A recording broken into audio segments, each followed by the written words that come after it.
ආයිබෝන් යාළුවනේ ඔන්න ඉතින් අලුත් බ්ලොග් එකක් අරන් එන්න තුන ඔයාලා වෙනුවෙන් අපේ ගෙවල් කිට්ටුව තියෙන ලස්සන ස්ථානයකට තමයි අපි අද යන්න හදන්නේ.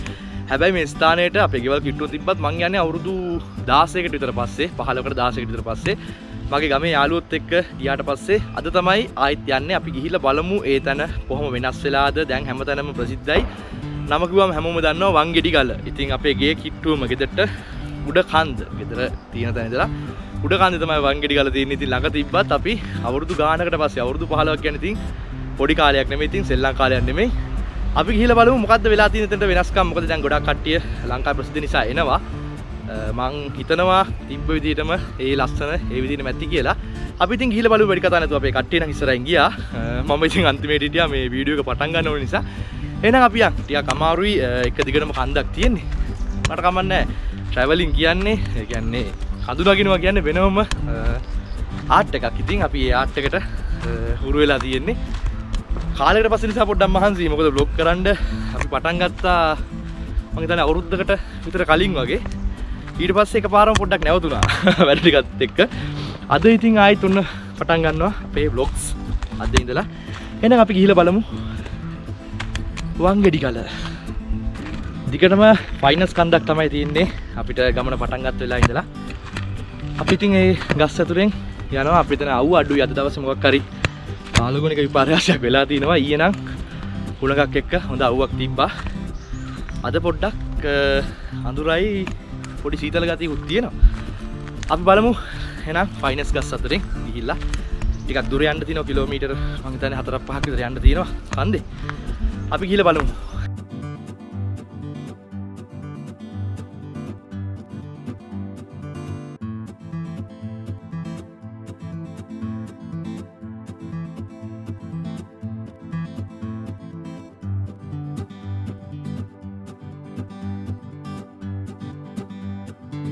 ඉතින් ගමන පටන් අරන් චුට්ට දුරයි ආවේ. ඔයාලට පේනවා ඇති ලොකු ගහක් කඩා වැටිලා තියෙනවා. මේ ඊයේ හුලකට වෙන්නත් පුළුවන්, මීට කලින් හුලකට වෙන්නත් පුළුවන්. කොහොම වෙතත් මේ ෆයිනස් ගස් ඇතුලෙන් යනකොට ටිකක් පරිස්සමෙන් යන්න ඕනි. ගස් කඩා වැටෙන්න ගොඩක් දුරට ඉඩ දෙනවා. ඒක නිසා එන කට්ටියට මම ආදරෙන් ඉල්ලන්නේ ගමන යනකොට වටපිටාව ගැන, ඒ කියන්නේ කාලගුණය ගැන විශේෂයෙන්ම හුලඟ ටිකක් වැටි නම් බොහොම කල්පනාවෙන් යන්න ඕනි. මොකද ගහක් කඩා වැටෙනකොට අපිට අයින් වෙන්න තරම්වත් වෙලාවක් නැහැ. ඒ තරම් ඉක්මනට කඩාගෙන වැටෙනවා. ඒක නිසා ඒකත් මතක් කරනවා මේ ගමනේදී. එහෙනම් ඉතින් අපි යක් පටන් ගත්ත තැනම මේ දේ දැක්ක හින්දා හොඳයි ඒක මතක් කරගන්න හම්බෙච්ච එක ගැන. එහෙනම් අපි යක්.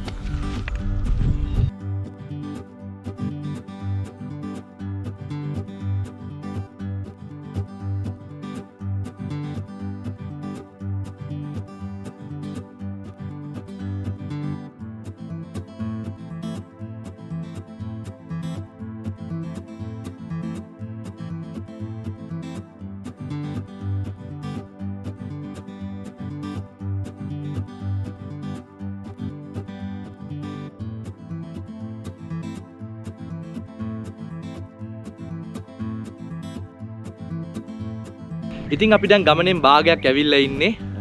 ලස්සන තැනිතලා ප්‍රදේශයක් තියෙනවා කන්ද නැගලා උඩට ආවට පස්සේ. අපි එතන තමයි දැන් ඉන්නේ. මෙතන ගමකුත් තියෙනවා පහළ. මෙතන ලස්සනට ඔයාලට පේන ඇති වටපිටාවේ හදලා තියෙනවා බුදු පිළිමයක් තියෙනවා, දේව ප්‍රතිමාවක් තියෙනවා ගණ දෙවියන්ගේ. ඉතින් කවුරු හරි ලස්සනට මේ ස්ථානේ හදලා තියෙනවා. ඒ වගේම උඩට යන කට්ටියට එතනවත් කරුණා කරගෙන යන්න පුළුවන්. ඒ වගේම මේ හරියේදී මහන්සි නිවලා තියෙන දෙයක් කාලා බීලා ෂේප් එකේ යන්න පුළුවන්. අපිත් මෙතන මහන්සි නිවන්න පොඩ්ඩක් නැවතුණා. හැබැයි මුකුත් කන්නේ බොන්නේ නැහැ. තව ටිකක් උඩට යන්න ඕනි. උඩට ගිහිල්ලාම අපි ගෙන ආපු දේවල් කන්න තමයි හිතාගෙන ඉන්නේ. මේ තියෙන්නේ මෙතනින් උඩට දෙවෙනි කන්ද පටන් ගන්න. කියන්නේ මේ තනිතලයෙන් පස්සේ මෙතනින් එහාට දෙවෙනි කන්ද පටන් ගන්න. අපි දැන් දෙවෙනි කන්ද නගින්න තමයි හදන්නේ. එහෙනම් අපි යන් ඒ කන්දේ කොහොමද විස්තරය කියලා බලන්න.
හොඳයි ඔන්න ෆයිනස් ගස් අතරින් ඇවිල්ලා පොඩි එලිමහනක් පේනවා මෙතනට. මෙතනට ගොඩාක් ලොකු පරාසයක් පේනවා. කඳු ටික ඒ වගේම දියඇලි ගොඩක් දේවල් පේනවා. ඉතින් මෙතන බඹර කන්ද දියඇල්ල පේනවා ටිකක් ඈතින්. කැමරාවට නම් ටිකක් අල්ල ගන්න අමාරුයි, හසු කර ගන්න අමාරුයි. හැබැයි මෙතනට ආවොත් සීසින් දැක ගන්න පුළුවන් හොඳට. පැහැදිලිව පේනවා මෙතනට. අද ඉතින් පොඩ්ඩක් මීදුම නිසා අහසයෙන් පොඩ්ඩක් අපැහැදිලි. හැබැයි ලස්සනට දිනවා ඔයාලට බලා ගන්න පුළුවන් මම පෙන්නන්නම්. පහළ කුඹුරු යායවල් ඒ වගේම දියඇල්ල ඔය හැමදේම පේනවා. ඉතින් හරිම ලස්සන දර්ශනයක් තියෙන්නේ. මේ පැත්තෙන් බැලුවොත් මම පෙන්නන්නම් මෙන්න මේ උඩ පේන ටික ඔහිය ඉදල්ගස් ඉන්න ඔය පැත්තට යන්න පුළුවන්. ඉතින් මම ඔයාලට පෙන්නන්නම් මේ පැත්ත අපි බලමු.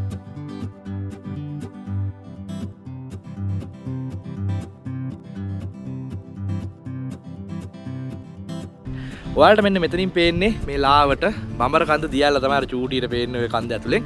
ඒ වගේම ඔය උඩ තියෙන්නේ අර අපිට කළු පහන ආපු කට්ටිය දන්නවා පහළට පේන ලස්සන කඳු පන්ති තමයි ඔය පේන්න ගන්නෙ. එතකොට මෙහෙම ඇවිල්ලා පහළ ටික කුඹුරු යායවල් ටික ඊට පස්සේ මේ පෙන්න තැන මෙන්න මේ කන්ද. එතකොට මේක උඩ තියෙන පොඩි ෆැක්ටරි එකක්. ඒකට කියන උඩවේරිය. එතකොට මෙතන යාට ඉදල්ගස් ඉන්න ඒ වගේම ඔහිය කිට්ටුවට යා ගන්න පුළුවන්. මේ ටික තමයි ඉතින් ඔයාලට පේනදී ලස්සනට බලාකුළු පායනවා නිකන් අහසේ ඉන්නා වගේ තමයි තියෙන්නේ. බලන්න පුළුවන් වටපිටාව ලස්සන තැනක්. හැබැයි අපේ ගමන තාම ඉවර නෑ. එහෙනම් ඉතින් ආයිත් ගමන පටන් ගමු. තාම අපි තැනට ආවේ නෑනේ. වංගෙඩි ගලට යන්න ටික දුරක් යන්න ඕනේ. අපි යන් එනං ආයි.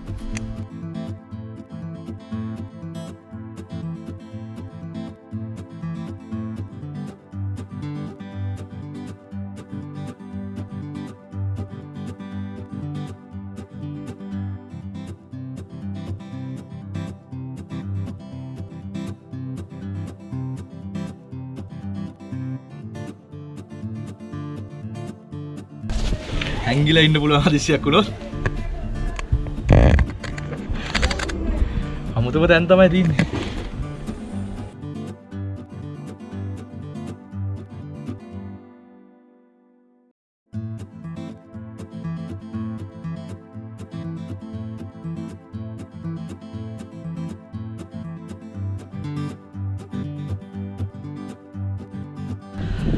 ඔන්න දෙවනි කන්දෙත් උඩට ආවා. මෙතනත් ලස්සන තැනිතලාවක් තියෙනවා. ඉතින් පොඩ්ඩක් මහසේ නිවා ගන්න. තව තියෙනවා හැම උඩට යන්න තව දුරක් යන්න තියෙනවා. මෙතනට ආපුවාම ඔයාලට බලා ගන්න පුළුවන් අර පල්ලෙහාදී දැකපු දියැල්ලි. ඒ කියන්නේ බඹරකන් දියැල්ලේම තව ටිකක් පැහැදිලිව ළඟට දැක ගන්න පුළුවන්. මම ඔයාලට පෙන්නන්නම් බලමු. මෙතන හොඳ හුලඟක් තියෙනවා. ඒක නිසා අර ආපු මහන්සිය දැනෙන්නේ නැහැ. අපි බලමු එහෙනම් බඹරකන් දියැල්ල. ඔය සුදු පාරට ඉරක් වගේ පේන්නේ බඹරකන් දියැල්ල. ඉතින් මේ අපේ මේ කැමරා එකට වැඩිය zoom කරන්න බෑ. කොච්චර තමයි පුළුවන්. ඔයාලට පේනවා ඇති අර ගස් ඇතුලෙන් පහළට ගලාගෙන යනවා ලස්සනට දියැල්ල. ඉතින් ඔයාලට පේනවා ඇති ලස්සන පැත්තක්. අර කන්දේ වලාකුළු පාවෙනවා. ඔතන මේ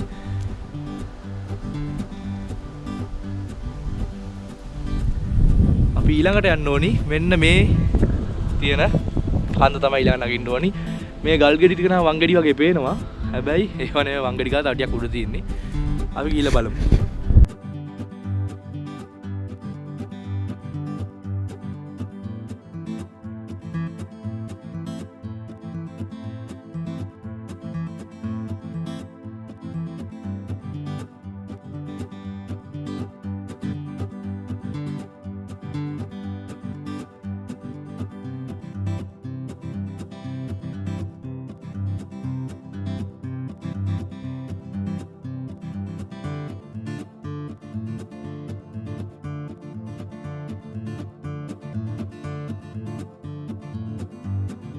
ඔන්න අපි දැන් වංගෙඩිගල පේන සීමාවටම ඇවිල්ලා තියෙන. දැන් නම් ගොඩක් උඩට ආවා. සාමාන්‍යයෙන් කිලෝමීටර් 4ක් විතර මං හිතන්නේ එන්න ඇති අපි කන්ද ඇතුලෙන්. දැන් වංගෙඩිගල පේනවා. ඔයාලට මෙතනින් උඩ බලුවොත් මෙන්න මේ උඩ පේන ඔය කළු පාටට පේන්නේ වංගෙඩිගල. ඉතින් අපි එතනට ගිහිල්ලා බලමු කොහොමද සුන්දරත්වය කියලා. මෙතනදී හොඳට මේ දියැල්ල එහෙම පේනවා. මම ඒකයි මේ වීඩියෝ එක ඔයාලට පෙන්නන්න කියලා තුනේ මෙතන.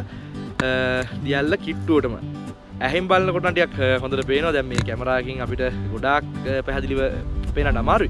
හැබැයි මෙතනට આવොත් ඔයාලට අර මං කලින් පෙන්නපු තැන් වලට වැඩිය මෙතනදී හොඳට පැහැදිලිව බලා ගන්න පුළුවන්. අපි බලමු කොහොමද කියලා මං ඔයාලට හරියටම පෙන්නන්නම්. ඔයාලට පේනදී මෙන්න මෙතන මේ මම මේ ඇඟිල්ල දික් කරන තැන පොඩි ඉරක් වගේ තියෙන මේ බඹරකන්ද දියැල්ල ලංකාවේ උසම දියැල්ල. ඉතින් බලන්න අපි කොච්චර දුරින්ද ඉන්නේ කියලා එතනටත් උසම දියල්ලත් පේන නිකන් චූටි ඉරක් වගේ. ඉතින් ඒ තරම් උසට තමයි ඉන්නේ. අපි එහෙනම් යන්න ඕනි අන්න අතන අර පේන ඔය මගේ ඇඟිල්ල තියෙන තැන පෙන්නපු තැනට තමයි. ඒක තමයි වංගෙඩි ගල කියලා කියන්නේ. අපි යන් එතනට එහෙනම් ගිහලා බලමු මොනවාද එතන තියෙන විස්තර කියලා.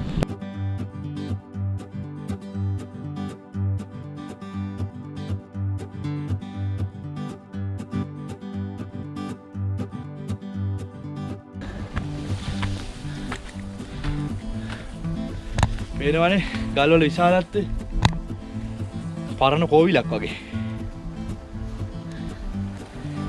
උඩට නගිනකොට දනිස්ස වදිනවා නිකට. ඒක තරම් උස කන්දම් මේක වේ. වලට වේද සෑහෙන්න උසයි. හරි. යන් අපි හොයාගෙන ආපු වංගෙඩි ගල බොහොම ළඟ තියෙන්නේ. අවුරුදු 15කට 16කට පස්සේ තමයි මම මේ එන්නේ. මේ ටික නම් ලොකු වෙනසක් නැහැ. ගිහිල්ලාම බලමු.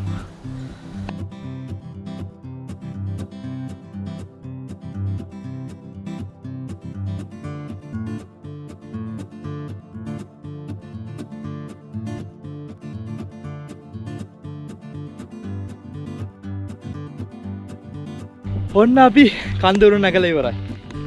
දැන් ඉන්නේ වංගෙඩි ගල උඩ ඉන්නේ.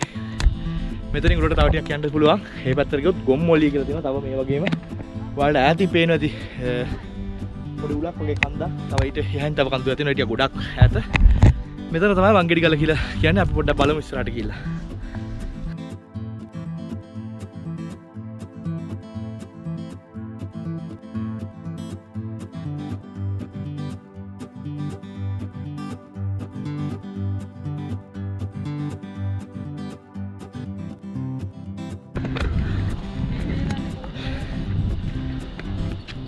මේක තමයි වංගෙඩි ගල අපි උඩ ඉන්නේ.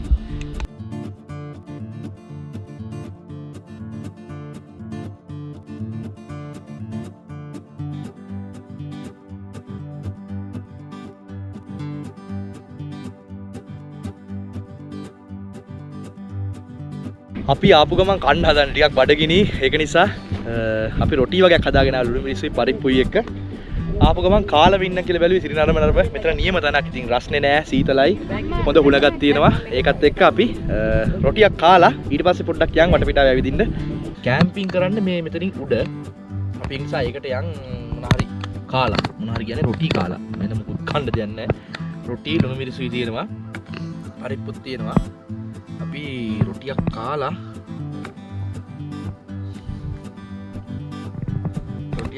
පරිප්පුත් තියෙනවා.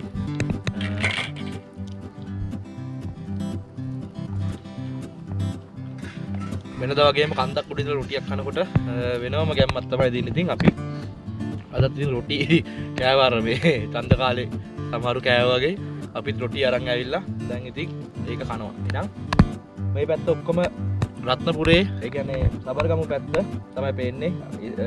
සමල්ල පේනවා මෙතනට આવොත් බලා ගන්න පුළුවන්. මේ අද නම් පොඩ්ඩක් පරිසරය පොඩ්ඩක් අවුල් පේන්නේ නැහැ. මීදුම වගේ. මෙතනින් මේ පැත්තට හපුතලේ පැත්ත, බණ්ඩාරල පැත්ත, බදුල්ල නම් පේන්නේ නැහැ. ඒ කියන්නේ පැත්තේ පැත්ත. මෙහෙන් වැල්ලවාය පැත්ත. ඒ කියන්නේ මේ අංශක 360ක ප්‍රමාණයක් බලා ගන්න පුළුවන්. පළාත් පහක් පේනවා කියලා කියනවා. මෙතනට අපිට නම් හොයා ගන්න බෑ පළාත් පහ. කොහොම හරි පේනවා කියලා කියනවා. ඉතින් ඕක තමයි වංගෙඩි ගල විස්තරේ. එහෙනම් අපි කමු.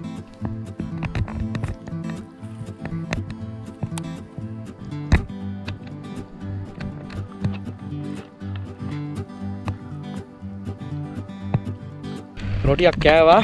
රොටි එකක් නෙමෙයි දෙකක් විතර කෑවා. කාලා බීම් එකක් ඉතින් අපි හදාගෙන ආපු බීම් එකේ ඉතුරු කොටස වග කියන්නයි හදන්නේ. වටෙන්ම මීදුම එනවා. මීදුම ඇවිල්ලා උඩ කන්ද දැන් වැහිලා තියෙන්නේ ගොම්මොල්ලිය. ගොඩක් කට්ටිය ගොම්මොල්ලියට යන්න හදනවා. හැබැයි මෙතනට ඇවිල්ලා ගොඩක් කට්ටිය මෙතනින් නවතිනවා. මොකද මෙතන තමයි සාමාන්‍යයෙන් මේ කන්දේ වටපිටාව හොඳට පේන තැන. ඒ වගේම මෙතනින් එහාට යන්න ටිකක් කම්මැලි කට්ටිය. ඒක වෙන්නේ නැත්නම් තව ටිකක් උඩට ගියොත් තව ලස්සන ඇති. අපිත් ගොම්මොල්ලියට තාම ගිහිල්ලා නැහැ. මෙතනින් ඇවිල්ලා නැවතිලා ආයි ගෙදර තමයි ගිහිල්ලා තියෙන්නේ. මෙතනින් උඩ තමයි කැම්පින් ගහන්නේ. අපි එතනටත් ගිහිල්ලා බලමු බීම් එක බීලා.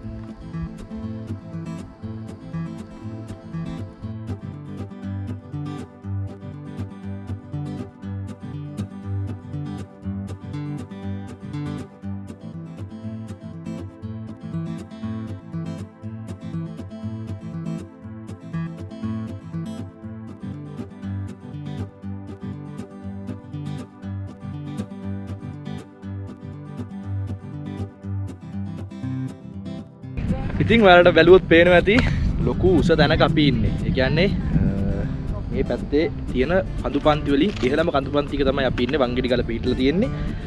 මෙතනට ආවට පස්සේ ගොඩක් කල්පනාවෙන් ඉන්න ඕනි. හුලඟ පොඩ්ඩක් සැරයි. එතකොට මේ ගල් වල අග්ගිස්සට ඒ කියන්නේ කෙලවරට එනකොට කල්පනාවෙන් එන්න ඕනි. හුලඟ සැර නිසා පහළට වැටිලා අනතුරක් වෙන්න ඕනි තරම් ඉඳ දිනවා. මොකද වැටවල් ගහලා එහෙම මුකුත් නැහැ. තමන්ගේ ආරක්ෂාව තමන් සලස ගන්න ඕනි. වටපිටාව ලස්සනයි. ඒ වුණාට අනතුරුදායක බවත් ඒ වගේම තියෙනවා. ඉතින් අපි කල්පනාවෙන් වැඩ කරන තරමට මේ වගේ තැනකට ඇවිල්ලා විනෝද වෙන්න පුළුවන්. කිසි ප්‍රශ්නයක් නැහැ විනෝද වෙන්න. නමුත් අපි හැම වෙලේම කල්පනාවෙන් වැඩේ කරන්න ඕනේ.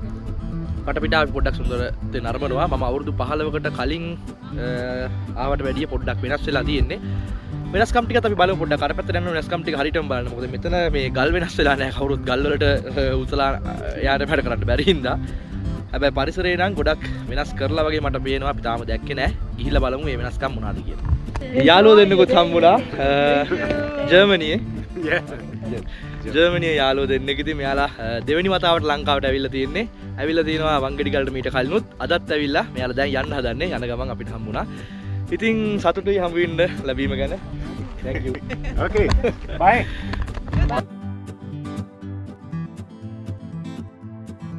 හොඳයි අපි ගිහිල්ලා බලමු පොඩ්ඩක් කැම්පින් කරන සයිට් එකට. ඇත්තටම කියන්න දේවල් ගොඩක් තියෙනවා. මම අවුරුදු 15කට කියන්නේ මම විතර නෙමෙයි මගේ යාළුවෝ 4 දෙනෙක් 5 දෙනෙක් විතර ආවේ. අපේ ගම ඉතින් ඒක නිසා අපි ඉස්කෝලේ යන කාලේ ඇවිදින්න ඇවිල්ලා තියෙනවා මෙතනට. එනකොට තිබ්බ ගොඩක් දේවල් වෙනස් වෙලා තියෙන්නේ. මේ වගේ අඩිපාරවල් මේ පාරවල් කපලා තිබ්බේ නෑ. ඒ වගේම මේ ගල් නම් වෙනස් වෙලා නෑ. අනිත් සියලුම දේ මේ තනකොළ පවා වෙනස් වෙලා තියෙන්නේ. අපි බලමු මෙතනින් උඩට ගිහිල්ලා කොහොමද කියලා. මේ ටික නම් ඇත්තටම ලොකුම වෙනසක් නෑ. නමුත් ගස් එහෙම මේ හරිය තිබ්බා මෙන්න මෙතන පහළ. ඒව හැම මට හිතෙන විදිහට කට්ටිය දරට අරගෙන තිනවා මේ ගිනි මැල ගහන්න. ඒව නම් ගොඩක් වැරදි වැඩ. මොකද අපි අවුරුදු 15කට කලින් දැකපු දේ දැන් නෑ කියන්නේ. මෙතනින් එහාට තව අවුරුදු 15ක් 16ක් යනකොට මේක සම්පූර්ණම කාන්තාරයක් වෙන්න ඉඩ තියෙනවා මේ යන විදිහට. අපි ගිහලා බලමු මෙතනින් එහාට කොහොමද කියලා. අපි එනකොට මේ වගේ තද අඩිපාරවල් තිබ්බේ නෑ. තනිකරම මේ වගේ මානම් කැලෑ තිබ්බේ. ලස්සන තනකොළ වර්ග තියෙනවා මේකේ. දැන් තියෙනවද දන්නේ නෑ. බලමු.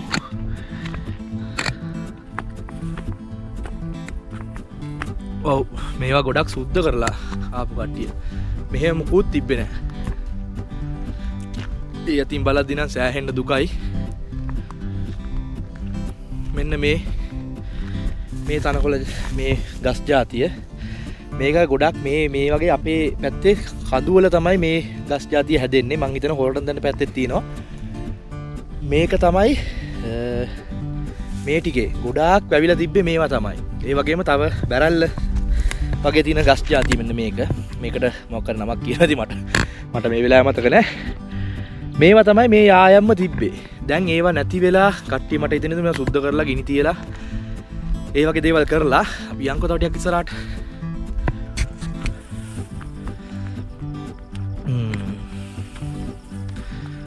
ඕනෝකයි ප්‍රශ්නේ.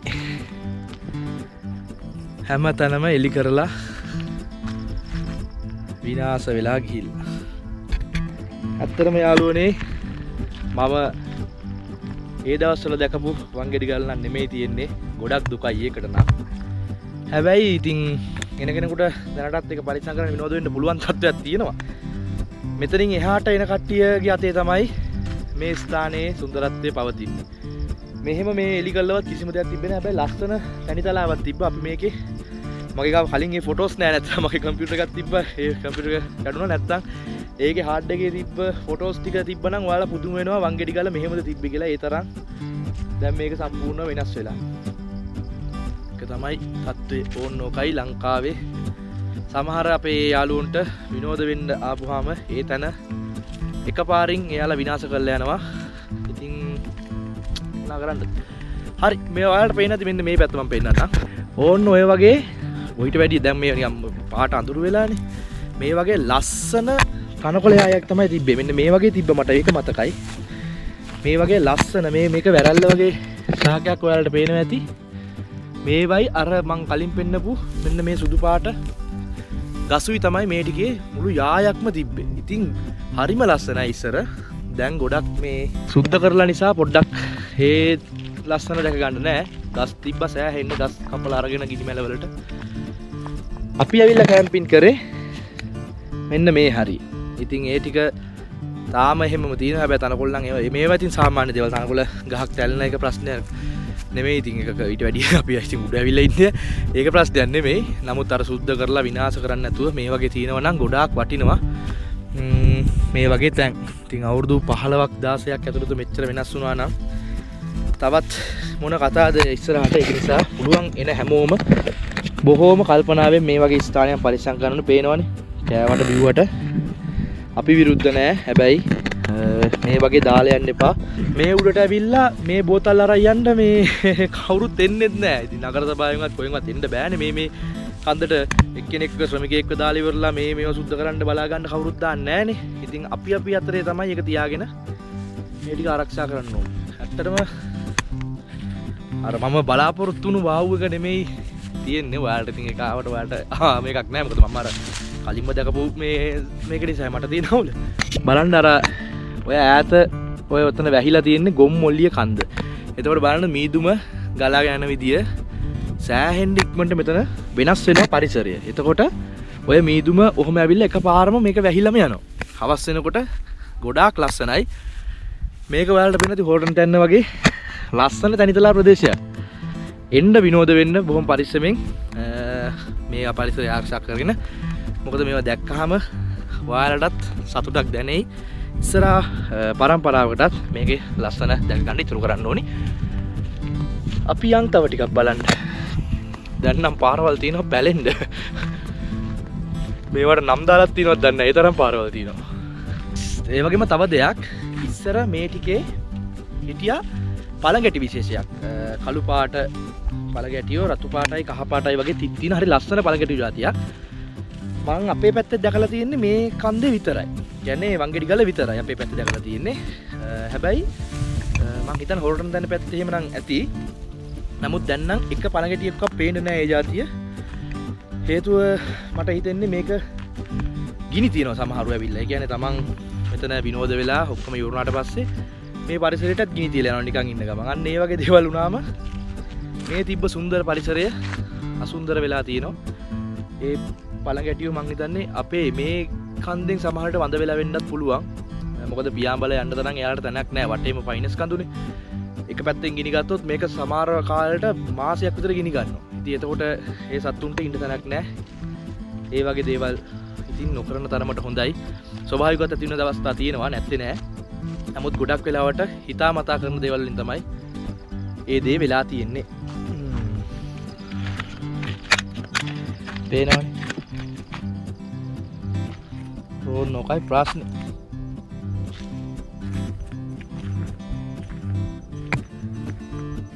කවුරු හරි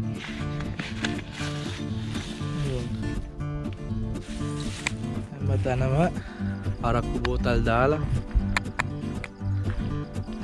කිව්වට බෑ. ඉතින් ඒක තමන්ගේ හිතෙන්ම හදවතින්ම එන්න ඕනේ මේක පරිස්සම් කරන්න ඕනේද මොකද්ද කියලා. ලස්සන තැනක් දැනටත් ලස්සන තියෙනවා. ඒ විදිහම වටපිටාව ඔක්කොම හැමදේම ලස්සනට තියෙනවා. ඇවිල්ලා මෙතනින් එහාටවත් මම දන්නවා ඉතින් අපේ ගොඩක් යාළුවෝ කවදාවත් එහෙම කරන්නේ නැහැ. අපි ආසයි හැමදාමත් පරිසරයත් එක්ක ඉන්න. ඔයාලත් ආසයි. මොකද ඔය සංකීර්ණ වැඩවලින් මිදිලා මේ වගේ තැනකට ඇවිල්ලා පොඩි කුඩාරමක් ගහලා ගිනි මැලයක් ගහලා සින්දුවක් කියලා මනස නිවා ගන්න හිත නිවා ගන්න හැමෝම ආසයි. මං හිතනවා ඔයාලත් ඒ කියලා එහෙනම් විනෝද වෙන්න. මගේ අවසාන ඉල්ලීම තමයි අපේ අවසාන ඉල්ලීම තමයි මේ වගේ තැන් රැකගමු. අපි හැමෝම ඇවිල්ලා විනෝද වෙන ගමන් කිසිම කොලයක්වත් පරිසරයට මුදා හරින්න නැතුව මේ තැන් මේ විදිහටම ආරක්ෂා කරමු. එහෙනම් අපි ඊළඟ බ්ලොග් එකෙන් හමු වෙමු. මං හිතනවා ඔයාලා අද සතුටු වෙන්න ඇති කියලා. මගේ හිතට අද ලොකු සතුටක් නැහැ මම එදා දැකපු වංගෙඩි ගාලා නැති නිසා. හැබැයි ඔයාලට ඇවිල්ලා විනෝද වෙන්න පුළුවන්. මොකද ඔයාලා දකින්න උතර පළවෙනි වතාවටනේ. ඒ වුණත් ඉතින් මට ඉතින් ලොකු අවුලක් නැහැ. හොඳයි. දැන් ඉතින් අපි ආයේ පහළට යනුනේ රාපු දුරත් එක්ක. එහෙනම් ඊළඟ බ්ලොග් එකෙන් හමු වෙමු. බලන්න වටපිටාව. මම තව ටිකක් පෙන්නන්නම්.